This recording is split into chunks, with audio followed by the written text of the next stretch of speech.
There's only an extreme minority of riots, and then you focus on them? Okay, so you are protesting because a majority of cops kneel on blacks' necks?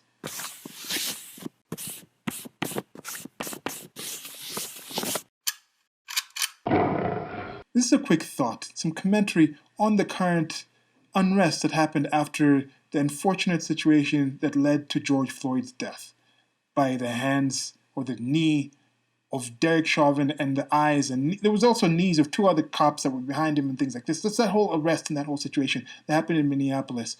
You probably know about it. If you listen to this, you probably know about it. If you click this video, you probably know about it. If not, just go online, click George Floyd, and you'll find a lot of information about it. But you're having the coverage of this that is ridiculous. I already said this whole thing is politicization. It's because the shutdown from the pandemic, the pent up energy, Orange Man bad with the election season coming up and just trying to get at Trump and something. That so many things came together. I just listened. So apparently, like a day or so after George Floyd actually died, the Minnesota mayor or something went. The Minneapolis mayor had some press conference and he was talking about. He was like, his life mattered.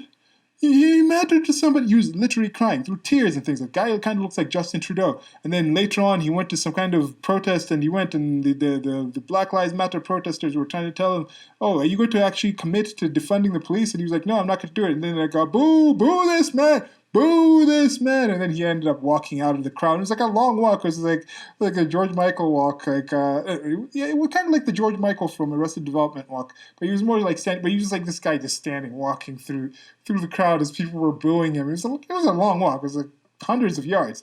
It was kind of funny in that way. But no, this whole thing. So people talk about how the coverage you see, it's absurd. First of all, I was talking about this in separate videos, talking about how like the coverage was like, okay, people protesting to actually go, there's another shorty I have on this one. I am old enough to remember when protesting, eat peacefully, with your own arms, with your own weapons, to say, I want to go back to work at my own business and be productive. And you actually go to locations, and no one was hurt in this protest. Nothing that I've seen. No one was damaged. No property was damaged. They're talking about we're losing value of our property, so let us actually go protest so we can go out. I'm old enough to remember when that was considered to be some kind of grand evil that was going to kill all these people. You're going to endanger the society because we have a pandemic going on. I'm old enough to remember that. I'm old enough to remember when people going in with arms, armed people going into like supposed government buildings. That was a threat. That was a terrorist threat. I remember that. I remember that being talked about in Michigan. When people were going out in their own cars and blocking people in their own cars, it's like, we're doing this for this actual limited amount of time, and then we're going back home, or we're trying to work. When people are like, well, I'm going to my workplace, and I'm going to have actual guards stand outside of my workplace to prevent the police from coming in and arresting me from working at my own workplace with willing adults who want to come and actually get my services. I remember when this was being damned. And then all of a sudden, this whole protest comes by, and then people are like, "Oh, we need to be in the streets." It's actually it's more of a public health issue that we go out and protest these things. And then you have people, CNN, talking about like literally, it's like these protesters like protesters assaulted our cameramen. You're even calling the people assaulting your cameraman. Protesters burnt down a Wendy's because this person was. Protesters don't burn down Wendy's. Those are rioters. They can't even just call these people rioters. But regardless, part of why we focus on bad things is because humans are good. The good is what we expect in general, especially when you live in a place like the United States of America, even for blacks in the United States of America. I talked about this in a separate video. If you want to check it out, just name me. Where is the best place to live as a minority? I'm not talking about where is the best place to live as a black person, as a Latino. I'm talking about as a minority, as in you are a minority in that greater community that you live in. Whether it's a city of 1,000 people and you are the only person, whether you're homosexual, whatever identity you want to actually call, what is the place for you to live in a minority, as in whatever your identity, things you identify as, is a minority compared to the rest of the society, the rest of the community that you're in that area. This should be a relatively small area. You think about like this. Let's go with the country. Let's go with the city. Let's go with the state. Where are these places? Where are these places that you say these are the best places to live as a minority?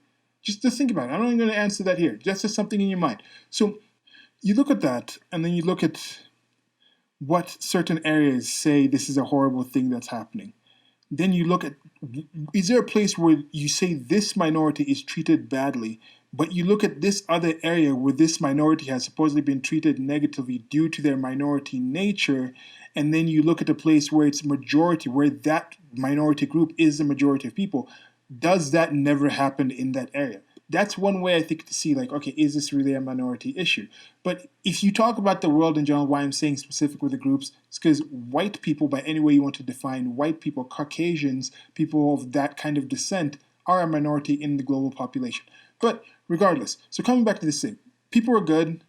We focus on the minority issues because if we didn't focus on the few times things went bad and make like a cordon around that, isolate that and say, we need to address why this is a negative thing.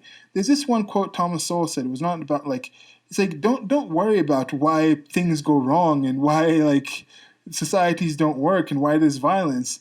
That is normally the default. Look at the places where that doesn't happen, and that is more of a minority thing. The kind of life we live in today, the comfort that most of us have, if you listen to this, is more of a minority situation. The quality of life, this is the best time to be alive. Current year, current timeline is the best time to be alive that we know of. If you're listening to this, there might be a few people, a few situations back in the past where you can find, okay, this might have been better due to this might have been better in these kind of places, but in general, life is good if you listen to this compared to where you would be in other times. That is one thing I think. So this is good. But back to the shorty as I wind this up. People are complaining and saying, oh, there's all these hundreds of thousands of people have been protesting all over the world peacefully, and then the news just wants to cover the few people, the few like thousands of people that run into Walmarts and steal things, or that are burning Wendy's, or that are running into like galleries and stealing these things, or that are beating people, women who are standing in front of their stores with their husband with 2x4s, or that are shooting ex-policemen who are just like trying to be security at the pawn shop for a friend and killing it. You're just trying to focus on this, and you, by focusing on that, you're undoing all the actual efforts of all these other people. You're just focusing on the people who are actually just taking over actual land, public land in Seattle, and calling it an autonomous zone and things like this. When most of the other people, I'm like, yeah, well, that's what you're doing as well. How many police interactions are there on a daily basis? Even you're just talking about just white police officers with black individuals. You want to focus on just not even just black males, but just black individuals in the whole process of police enforcement. How many times does that happen?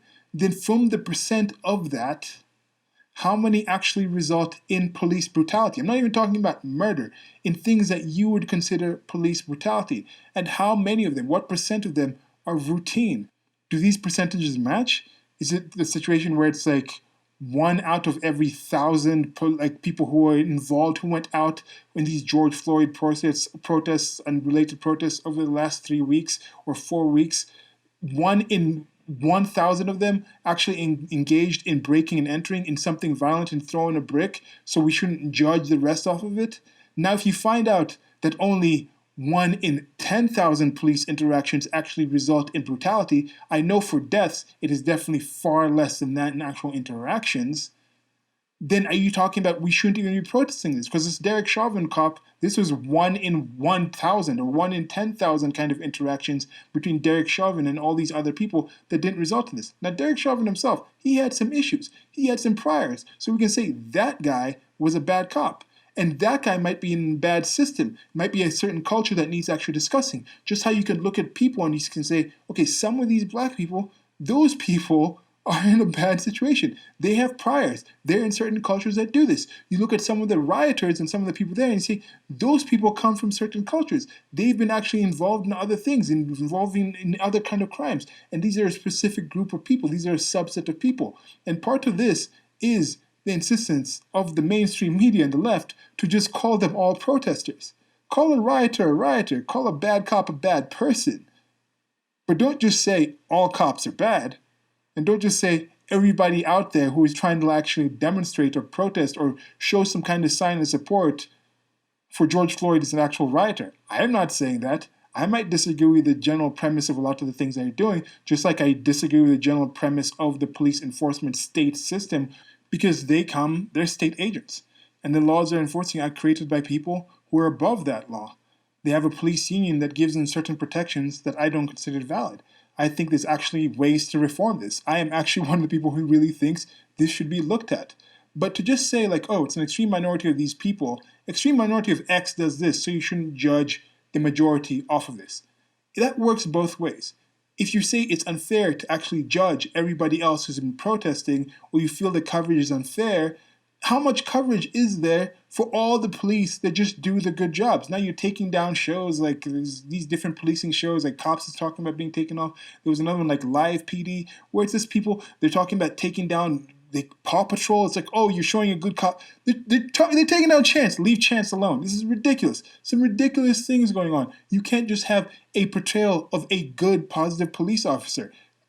No, this is absurd. This is an absurd thing. Just like, even though there's a high amount of crime, a high percentage of crime is actually done by blacks, not even just on blacks, just in general, high percentage of violent crime reported is done by black people, specifically black males.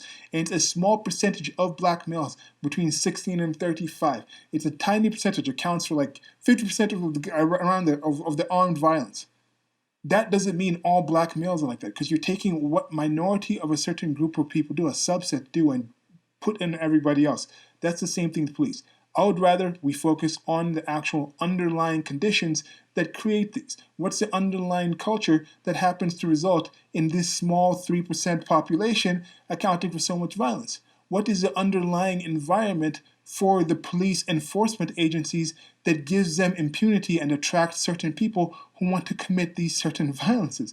What is the underlying condition of certain protests and demonstration movements that attracts the people who are willing to actually go out there and commit violence and actually commit this? What's the underlying situation in all of these? I think the state, when you look at it, the state is involved. That's a denominator that's in all of these, mucking things up. But anyway, more on that and different videos. Like, share, subscribe. I appreciate you taking your time to come listen to this. It's part of the Shorty series where I expand on these short thoughts.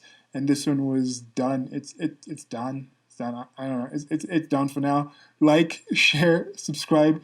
Links below to our merchandise store as well. Appreciate you taking your time. Till next one. Goodbye.